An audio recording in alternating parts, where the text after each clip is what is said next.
live chats. HE.ARTS live chats. Brought to you by this amazing book. Get them people to get them people to get them people and come up. What? Good evening, my people. New week, new week, new week. It's about to get exciting tonight. Just get online, call your friends, let them call their friends, and tell them that tonight, Amachita Sekas, Emambisa. We are in the zone. Jive.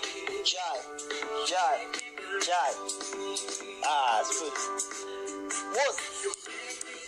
What?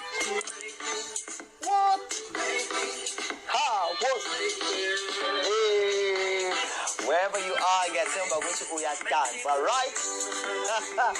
Mr. Mxolisi, I see you. I like your handle, Mxolisi the Great. What? Yami Kariti Tenda, Mahakapiri. How are you doing? Alright. What?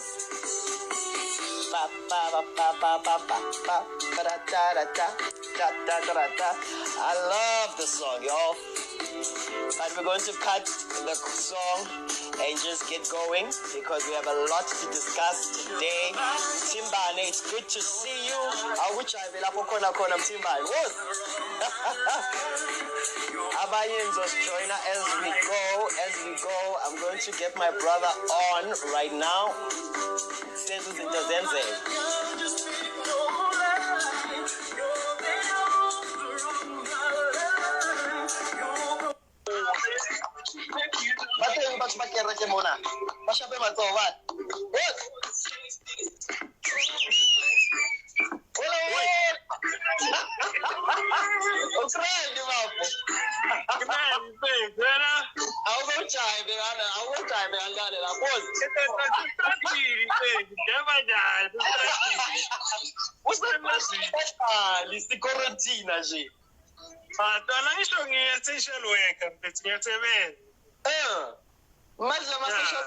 Social worker, so you are in the street.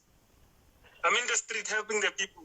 Helping the people, being essential, being useful. Being essential, it's important. Oh, good evening in Rantakom Showeta in Kwenu Vitora Mina Isiposetu Wakaslang, and we are doing it again. Welcome to the HE.ARTS live chat. And tonight is one of those exciting nights because we are sitting with a visionary. His handle is Mxolisi the Great. So you know, everything that follows is just going to be greatness. We're going to be diving into great conversation. He's from my hood, a 1632. Where you are, make some noise and welcome Mr. Mxolisi Masilela.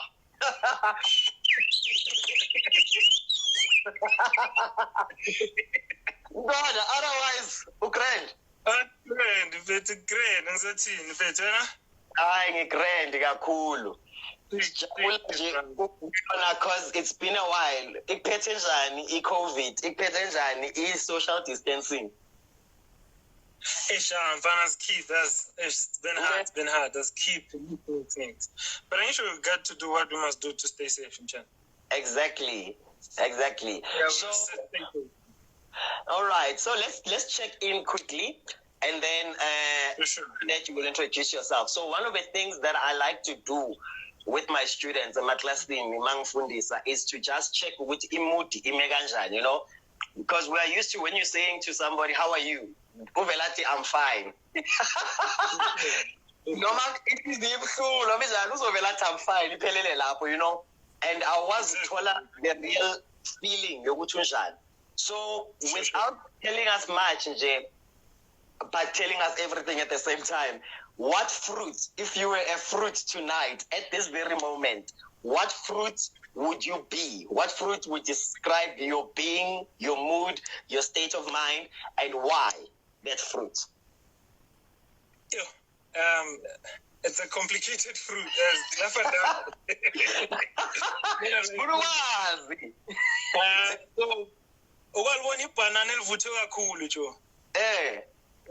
That needs like a gentle touch. When you open it, you might ruin it. Exactly. Yes, because today, this banana went through so much emotions in one day. Yeah. But yeah, I'm cool now. Until somebody touches me. It's just that I'm not so green. So so yellow, you know. you I'm are just fragile. You are fragile. All right, no, we love the mood of fragileness because it allows us, to not have filters. So that's great. That's great. Also, I mean, what I like about ripe bananas is that you can do so much more. Banana bread, you can't use banana. You must get the ripe one. Other things. The ripest banana is able to give you more option than just eating it. So I guess tonight we're gonna be baking. I'm a banana loaf and just serving the people, right? Serve people, bro. So quickly tell us, abantu abangamazi Mxolisi, and people who are watching this for the first time and they don't know who Mxolisi is, tell us who is Mxolisi. Tell us, briefly in your own words, who are you? Sure. So Mxolisi, the young man was born in Tembisa in 1990, September. I was born in the Tembisa hospital, the public hospital. And I was raised in different parts of Tembisa. So I spent some time in Matelagofa, and I spent some time at Tafeni. Then I grew again some part of Kopano. Then I lived in Tenelo. Then I moved to Winnie-Mandela, and now I live in Tlamatama in Tembisa. So I'm raised by a single mother. Yeah. I'm raised by a single mother. So our father left while I was still young. And after my father left, my mom became the father of the house and the mother of the house. And with the little that she was getting, she was working as a domestic worker. She took us to school until grade 12. And after grade 12, I had to make a choice. Do I continue with what I love, which is theater making, or do I go study what my mom wanted me to study? My mom always wanted me to be a medical doctor. No, I couldn't be a doctor because from the age of 9, I was an actor. And now it's after grade 12. What do I do with my life? And I went to train with Windy Brow Center for the Arts in Johannesburg for 2 years. Then I did a lot of trainings with different national theaters. All right. Thank you for giving us that background, especially because you are born in Tembisa. And I like the fact that you say it clearly that I was born in Tembisa. I was born in a public hospital. I was living in Matelagofa. People who know Matelagofa is informal settlement. I then attended public schools. So your whole journey has been a journey of the public journey where it was not, when one looks at the guy that you are today, I mean, I know that today you were supposed to be at this moment in the USA, right? We're supposed to be station when you work out, but Corona happened, and so you are here. So a lot of people who see you today, they see the theater maker, they see the successful guy, but they don't get that. They don't know the Mxolisi. One would think, this guy is lecturing in Michigan University. He must have gone to Saint what, So I want to quickly rewind to growing up typically, because you said you were also moving around as you speak about living at Matelagofa, then Tlamatama, then here. So how was your typical childhood? What were the things, what were the games you were playing? What was your life like, Ekasi, growing up? Okay, so from the age of 6 to the age of 9, yeah, it's where I remember my childhood. I remember from those ages. I'm from 5, 6-ish until 9, till today. So my childhood, I'll speak from the age of 6. So from the age of 6, I was battling with the idea of rejection. How do I become a public kid? How do I get to adapt in the hood? How do I play with other kids?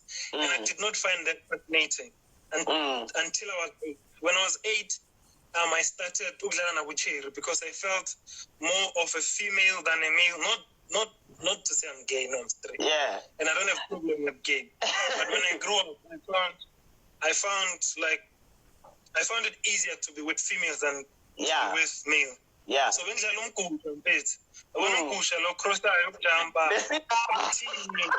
think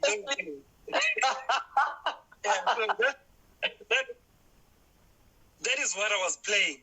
Neskosh, I went Neskosh. Mm. Yeah, Nesdindlu. Then when I was 9, then I was introduced to community theatre, Rutanang Community Theatre Project. And from there, from that age, after school was drama, and after drama was home, till today. So I've been doing theatre since the age of 9. So it's been 20 years doing this. That's really beautiful. 20 years. This year, this legend is celebrating 20 years. And we see who change ICC_ICC, Uti, I'm here. Sanbonani, Siyabonga for being here. There's a lot of people that are here actually, so I'm not going to mention them by name because there's a lot. But thank you guys for tuning in, and I hope that your network works with us because some parts we are breaking, but let's push through. All right. So I like the fact that, and you say you are celebrating 20 years in the art space, and I've always wanted to ask Uguti, from when do you start counting? How far back do you start counting this 20 years? I start counting it from the first year I joined the community theatre group. Yeah. So the first day was somewhere in August. I don't remember the day exactly. Yeah. But it was in 1999. Then I took a break, December. Then I went back in 2000. So from 2000 to today, I've been doing theatre. Wow, that's so beautiful. And I cannot ignore the fact that this career that you chose is not one that it's easy for parents to support. You spoke about how your mother wanted you to be a medical doctor, and you chose the path of being an artist. And looking at the season that we are in, the season of COVID-19, how has that affected your artistry and your thought process on the art itself? For me, I think it's a conversation that we're supposed to have long time ago as theatre practitioners. To think about it, theatre for us, theatre makers, is a life experience. And we are so glued and we enjoy and we depend on the feeling of the life experience that we get in theatres. And where the world is moving, there is not that much of a life experience like what we're doing now. This is recorded. Exactly. And theatre does not have that interest to move from our traditional way of doing theatre and try and include just the camera so we could reach different audiences. So my thinking now, as much as we're suffering, but this is a wake-up call so that the theatre practitioners could catch up to the world, could catch up to how far the world is moving. So for me, yes, we're affected. We lost money, we lost gigs. But for us, this is a time where we reimagine what theatre is. We reimagine where our audiences are. For me, there's COVID. Besides people dying, people getting sick, but us going forward. I know we're going to succeed. I know we're going to pass through this thing. But now we need to shape ourselves in a way that we could succeed for like many centuries to come. But if it not change, theatre, it will never perish per se. But year in, year out, our audiences are deteriorating. So it's something that we should look at because our audiences are not in theatres, are on their cell phones. How do we get to a space of attracting them and getting to them using a cell phone? So for me, COVID is teaching me that thing. How do we imagine theatre, especially running spaces like we do? How do we include the audiences that are so glued to their phones than the ones who have created the tradition to go to the theatre? But now I think as artists, we need to go to a space of how do we get to understand, how do we get to reimagine theatre in the next month, in the next year, in the next 10 years, So it's important. I mean, for me, I agree with you that it's important, and what COVID has done has forced us artists to think outside the box, especially as theatre performers. But also as a theatre performer, I'm left with a question, and as a theatre creator as well, is it still theatre when it's in the format, when it's in the space of online and people are consuming it online? Because for me, it trends a little bit on the TV side of it, because performance-wise, then you have to adjust certain factors and the camera becomes part of the performance. So do you then feel we can still call it is it befitting to call it an online theater, or can we just say a low-cost film, rather? Because what makes it still theater? For me, the difference here, we do not kill how we execute stories in theater. The difference is that theater is being documented as is. So the problem is going to be when we begin to document it, like using locations as films, using a bedroom. We use sets and there's auditorium and a certain view, and a certain way that you consume theater, which is totally different from film and television. So for me, when it will never change being theater. I strongly believe that it will remain theater. The difference is we might not have that element of the life experience that we get. Does it make sense? So for me, we won't get that experience of life feel when we go to the theater. But definitely, theater will still be theater because of how the story is being executed and using the camera as our eye. So between our eye and the play, then the camera comes in as a lens. So we watch plays through the camera, but we do not move into creating them as films. Then we're killing them. But theater remains. Theater houses do remain. Lighting do remain. Executions do remain. But now we're seeing the theater through the camera. But I think the danger of the online, though it presents a lot of beautiful things, is that the camera directs the eye of the audience. And for me, in a theater space, in the room, I can focus on the lady at the background who's just taking off her jacket slowly. And my eyes could be focusing on her. Whereas when we start to use these technologies, as we introduce them inside, I was watching one of the shows by the Center for Less Good Ideas. And when somebody was doing, one of the characters was doing their monologue, or it was their turn to speak, then they would be on the focus. The screen would just show them. And when another one is speaking, the screen would show them. And then when it needs to show the whole plane, it will move back and the camera will show the whole stage. So for me, that's when the question started, Wuti, what makes theater in this context? Because as much as you say the lighting is still there, but also some of these shows are then pre-taped. And therefore, there's that element of live mistakes now happening right now, being like, let me take the take again. Slightly. So I don't know. Maybe I think we don't have to have the answers for this thing, but I think that it's definitely something we need to start engaging in as a conversation to say, how is this new technology, as we're allowing it to come into our space, how do we still allow our space to stay as pure as it ought to? Though I also think that many of us miss being in a room with other people, breathing the same space as artists, with the audience. How are you feeling about that? And how not getting the immediate effect, like especially as a performer, you can't get that instant audience response that you normally would get when you are live. Yeah, you have a valid point there. But here's the thing. No matter how long it takes us to have this conversation, we'll never replace the life experience. Exactly. We can't. There's no robot. There's no HE.ARTS that is going to replace an actual life experience. But how do we adapt into the new change? But we can have this conversation next time when we have another session and really go deep into it. All right. No.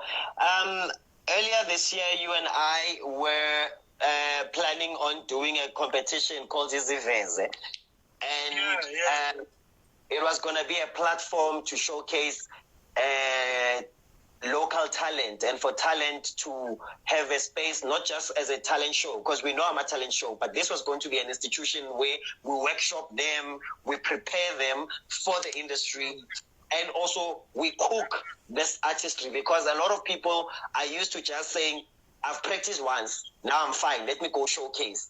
But through constant consultation, we're going to be able to shape a performance.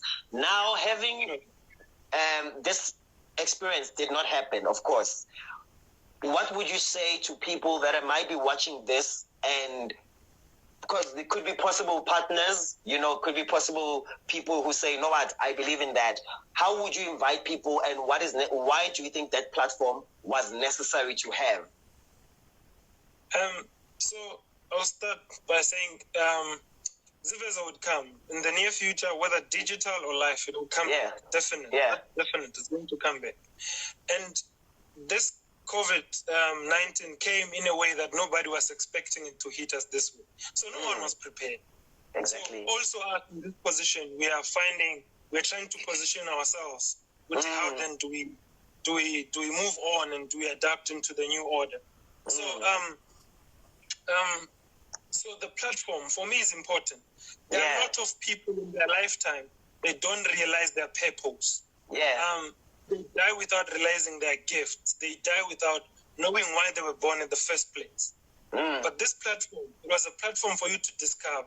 It wasn't for those who are talented, but also what if you come to this space and you discover your purpose in life. So if you found your purpose, you'd never work a single day in your life.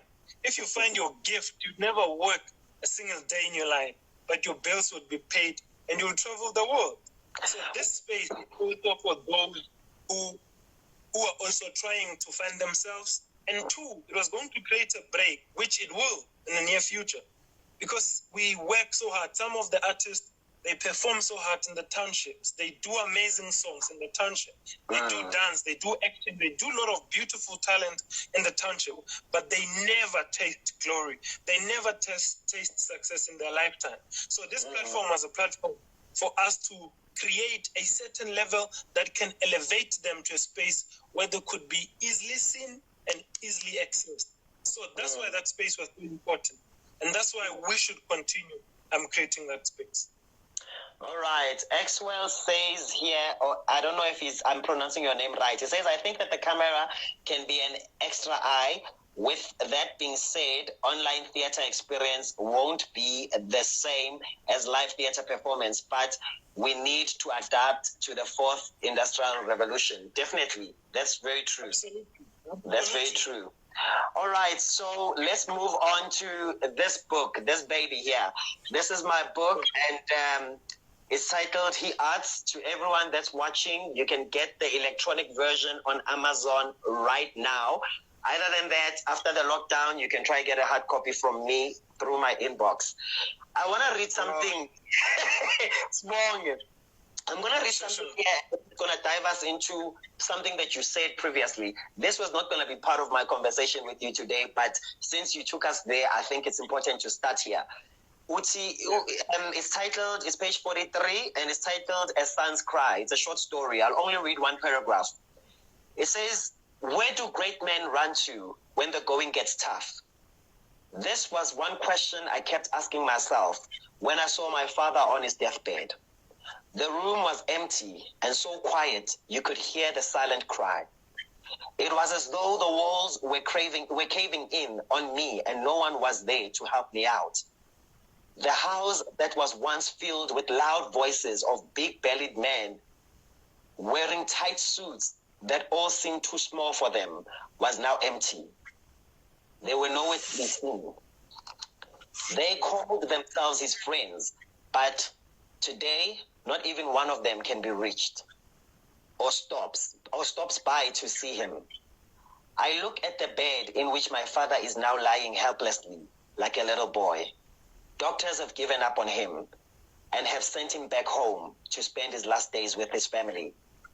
In this empty room, he has become my mirror, reflecting the young, helpless boy I used to be. He reminds me of how I used to hope and pray that someday he wouldn't be too busy to spend time with me. You were touching on the fact that you were raised by a single mother, and I could not drive by that without going back to that conversation, because you were raised by a single mother and you wrote a very beautiful play about last year or 2 years ago, which was titled My Father's Shoes. So these are not my shoes. These are not my shoes. These are not my shoes, right? And so with this conversation and this story that I just read and this relationship, because this son is he's finding himself not having a relationship with his father until his father is about to die. And now his father needs him. And this boy has needed this father, but he was not there. Firstly, what are your thoughts after having read that? What are your thoughts? It's a different thing. It's for me and the experiences that I have. My father is still alive, by the way. Still, yeah. She still eats bread. Yeah. So the thing that we miss most of the time, being fatherless men and being raised by single parents, and how the society sees this problem is it's just fatherless. I learn about daddy issues. Forgetting that this thing is not a daddy issue. It's so complex. Exactly. And so as a country, we are used to simplifying things. So we do not even deal with it. If we look at it, in your streets, how many young men have degrees?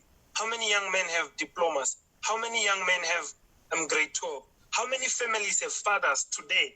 Exactly. That you could say that family is the mother and the father. Exactly. But most of the houses have mothers. And those mothers are raising boys. Boys who would never understand how it feels like to have a father. Exactly. It's beyond that, It's beyond the fact of having a father. A family is a system. Exactly. Right? And if that system from the early age is broken, you'd find it so difficult to adapt in any system in the world. Because if you're a system that is not normal, you don't see it as normal. There's no father and there's a mother who is a father and a mother at the same time. So we now simplifying the complicity of the problem and saying, I say issues. Issues. It's deeper than that. And it goes back to how do we understand love. Just general, how to understand love. Because your mother, what she did was to provide. And for you, love is providing. And you forget that it's not about that. There's affirmation, there's touching, there's a lot of things that we need to go through because of that simple system, right? So, so the absence of the father kind of robs you of exposure to the relationship between the father and the mother. What happens in that relationship? So it's not just the loss of the son not having a father, but it's also a loss of the son seeing a father in action and a family being built and what that environment is like. All right, I get that. And so now in that, so something came into my head now, and it came to me also when I was writing that play. You remember everything that you see and hear. You don't necessarily remember everything that you read. You remember what you read, but you remember absolutely, probably 90% of the things you see and hear at the same time. Yeah. So that's what educates us. That's the first education we get. From 0 to 6 years before we send to school, the education that builds the brain is that one that we see and hear at the same time. And if that relationship is broken, how are you going to adapt when you meet other 20 kids talking about their fathers and families? It's going to be difficult for you. And you are dealing with that for the rest of your life. And you have two choices. To get help, to find way to live with it, to find healing so you could move forward, or hold on to the pain and rejection, and then you turn violent. It's either you're a criminal or a woman beater, and you end up in prison with no education, with no life, with no career, with nothing. So this is the foundation of everything. And until we see how complex this thing is, we'll never deal with it. Exactly. And where are black fathers? Where are black fathers? Where are the black men? There's a friend of mine who's doing a painting. I don't know when he's going to exhibit it. He says, who fathers are this? Because we see them. Woo! We see this man roaming the streets. They're everywhere. We see them in Haven. We see them in the sports at the stadium. But who are they fathering? Aye, that's profound. That's profound. So he's doing an exhibition about it. So, but let's go back to then. What was your thought process as you were writing this play? These are not my shoes. And what did that experience do for your journey as a writer? Because I know that whenever we are writing, there's also an element of healing within our own stories that comes into the stories that we are telling. So, how was that experience for you? Yeah, the thing is, we turn our pains into money as writers. Our pains, we are gifted as writers and as artists, but what makes our stories different is that our experiences, we turn them into money. You wrote book, it's influenced by your life experiences that is going to give you money, right? Exactly. And for me, when I wrote that play, was me trying to reflect. I wanted to see me, because I couldn't see me in my entire life. All I dreamed about was to grow faster, be my father, take care of my mother, make her laugh, make her hair, buy my brother gifts, so I could be the father that we both needed. You know? So when I wrote that play, was me wanting to see me. And it doesn't bring healing. It doesn't. You realize how broken you are, and you want to deal with it. But I mean, you just touched on a few interesting things. So when you were saying these shoes are not mine, who was that conversation to? It was my father's shoes, bruh. And who were you telling that to? Was this like you saying, these shoes are not mine, to yourself? They're saying that I don't have to be the father of this house. Was this you saying to your mother, I don't want to be your husband. I don't want to be the helper in this house? Was this you telling your brother that I know what you need, but I don't always want to be the one that's meant to give it to you, because it was never my shoes to wear? So who was this conversation to? This was directed to me. These are not my shoes, not literally the shoes, but exactly. It was me saying, I cannot be my father. And if I want to be my father, I don't know what I'm rectifying, because the only thing that I know that it did wrong is leaving us. What if everything went there? Wait, let's pause there. Oh, that's too much. That's too much. The only thing that you know that he did wrong was leaving you. Other than that, you don't have a point of reference. You can't point out other mistakes, because that's the only thing you know. Wow, that's deep. Guys, that's very deep. All right, please continue. I'm sorry about that, but that was too much. Yeah. And with that play, it also, you know, when you write a play and you realize, hey, no, man, now I'm sharing too much. This is the truth that we're going through in a day-to-day basis. Exactly. So I said, again, it was an outcry to other young fatherless men to say, Chief, you're not alone. We are going through this on a day-to-day basis. And all we're trying to do is to become better men every day. With our faults, with whatever that we're dealing with. But the aim is to become better every day. And we are fortunate. If we look at it, we are so fortunate, because Tina, I grew up under theater.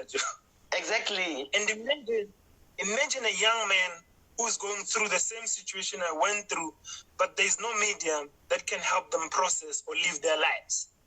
You see the complexity of the problem. Exactly. We are in a space where I can cry, laugh, do things. That's why I survived today. Yes. That's why I'm saying I can change my problems into money. Not everyone can do that. Exactly. Until we acknowledge it's a problem. It's a serious problem. It's a pandemic on its own. I think it even goes beyond just money, this conversation, because for me, my artistry has not always... I've recently started thinking about the money element of it because I need it, but it has always been about starting conversation with my audiences to say to them, guys, this is the conversations we're not having, because these conversations people are not having. Sons and fathers are not speaking about it. You know, society is keeping quiet. Sons are too scared to say something because they're too scared to hurt their mother's feelings. But you're speaking about how art, the contribution that theater, performance had in your life. How do you feel in the generation and in the context of South Africa today, where even the Minister of the Arts just decided to go to an artist, Agawapi next? People in our country always see art as just entertainment. So what would you say? What are your feelings? Because you are speaking about how art has transformed your life. As a kid who was born in the hood, grew up in informal settlements, at time you were exposed to a lot of things that could have easily been justified that you out here, but art preserved your life. So what would you say to South Africans who are just thinking it's another hobby? So here's the thing. I think everybody knows how powerful the theater is, right? Everyone knows. And once you know how powerful something is, you're definitely going to stop it, because it's going to make people aware. It's going to create a huge collective consciousness. Firstly, what they do in theater, they will say videography and photography of this performance is strictly prohibited. Exactly. The information, if it could be received by the masses, it's going to change them. They're going to be conscious. They're going to be aware. So that rule, for me, it was designed not to stop theater from reaching different audiences. So for me, it's faulty there. And you could realize, if you could ask any theater manager or theater owner, why do you always say videography and photography of this performance is strictly prohibited? Don't tell me about they're going to steal your work. They won't. We have music videos that are recorded, and they go on concert, and they go on audio, but they still make money, and they still go far, right? And we had Kwaito music, which Jeff wrote a play about it, how Kwaito was making people aware of things. And it was killed like that. And now we sing about what? Bums and swimming pool and cars that we don't own. Because that's what they need to feed the people. But if we could be aware, then it would be different. Our minister, for me, to be honest, Joe, I don't know what he's thinking. I don't know what they discuss when they're sitting. Because creative industries, they contribute how much to the GDP? How much tax do you pay? Exactly. But you are not in the line, right? And here's another thing. They want artists to speak in one voice, be collective. It's impossible. We are creative beings. We cannot think in one brain.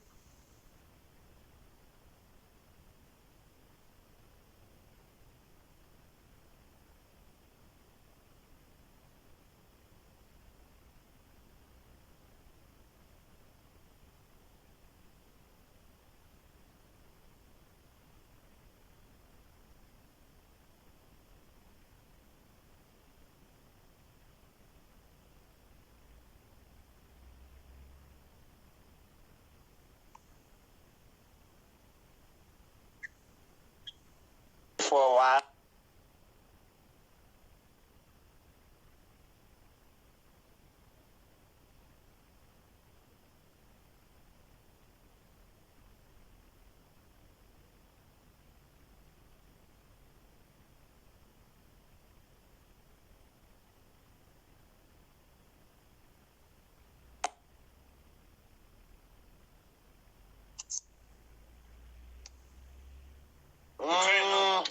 Therefore,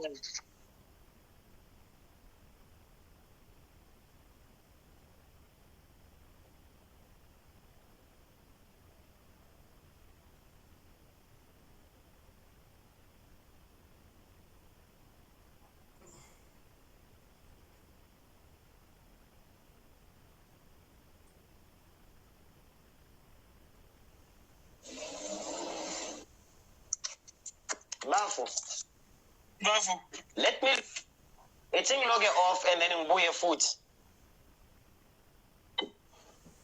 Okay. All right, let's do that. I think it's gonna work better.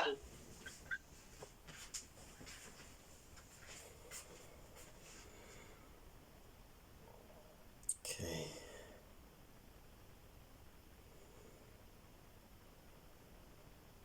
I've witnessed a lot of Western theater, the Europeans and the Australians who are creating theater.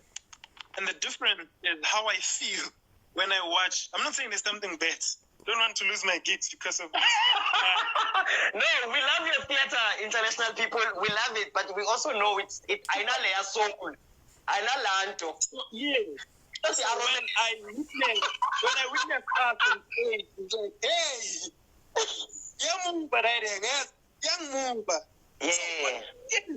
So there's a beautiful way of doing it, and we have a very spiritual way of approaching theater. For us, it's not just acting, it's not just singing. Exactly. But some sort of transporting certain spirits of healing, of joy, of understanding. To us, theatre is dead, and we have that identity, and you cannot miss. You can't, whether it's in dance, whether it's in music, whether it's in theatre, that spirit is there throughout the board. You could feel it, and we have that identity. The problem is you cannot access it. We still out of the meter. I can think on top of my head, quick quiz, experience this. It's you, it's me, it's Mxolisi, it's Mandla Matonzi, it's Mika, and I think.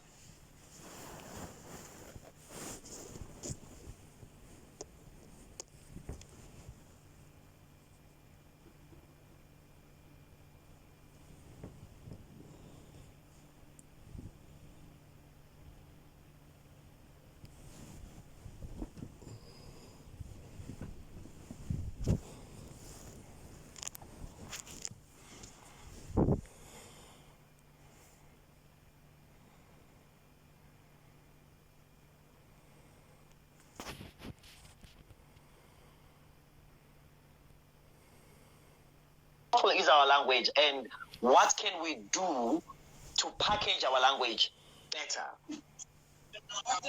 You see, what's the problem for me? The problem is we see language as English, we see language as African, we see language as Zulu, but these things are evolving. At the first place, noise, hope you hear me. Yeah, I can hear you. Firstly, language was created. We are beings that want to be understood. Human beings want to be understood. And that's why we created language. That's why men created language, so that we could be understood. And language doesn't define my skin, doesn't define my roots, right? It's evolving. English is becoming the world language. Everybody speaks English. But it doesn't mean I'll forget that Masilela, you know? Exactly. I'll never forget those things. So now we tend to judge this language based on us speaking. It doesn't take anything away from me being black. It doesn't take anything away from me for being black. But it's me wanting to be understood differently in the world. And which language is spoken fluently in the world and easily accessed? English. It's English. So nothing wrong with English. It's how we define language. I want to go to the secondary definition of language in this conversation, because I'm speaking about language beyond, and as you're now saying, that language is not limited to just what we speak. So I'm speaking about the nuances of how we interact with each other on stage. How, when you've got an adult character with a young character. I mean, I was watching the other day a television program where an old black man was sitting in the table eating dinner wearing a hat. And I knew that the director has missed the language of being black in South Africa, because the context is everything. A black father will not sit in the table at his house wearing a hat, eating dinner. So when I'm speaking about language, how important is it to package our language in terms of our clothing, in terms of our tradition and the things that we don't necessarily teach, but we grow up knowing? How important is it to put it in our art form? But for the important thing, the greatest weapon is knowledge, right? Knowledge is important. And when I speak of knowledge and education, I'm not speaking about these institutions where you must go, but the creative is important. Reading what you wrote, there's a certain high education that is in your book that people could access, and that could educate them about the language you're speaking about. The poem that you just read now, there's a language beyond what we speak that they can learn. So us as black people, we tend to go with the flow and forget to learn who we are and also evolve. Evolve in what we are, not evolve in adapting to things that we are not. So we tend to adapt into things that we are not and call that evolving. We are not evolving. We are mimicking other traditions and languages. But us evolving is to find ourselves in a new space, but being us, that you could still be identified. I love that. Being in a new space, but still being us, bringing ourselves into the room. And being noticed, being important. Exactly. For us. Exactly. For us, not for what people expect us to be. Yeah, ne? So, quickly, you are part of a founder of you're a co-founder in a company that has, unfortunately will have to end la esigcine khona noMxolisi sisazoba nalo linye ithuba lokuthi sibuye mhlawumbe. Definitely not in this next because we've got new guests every single day, but I will talk to you very soon, King. Not everyone was in the exactly. This theater, we struggle every day to make a difference. We struggle every day to liberate people, to liberate ourselves, and which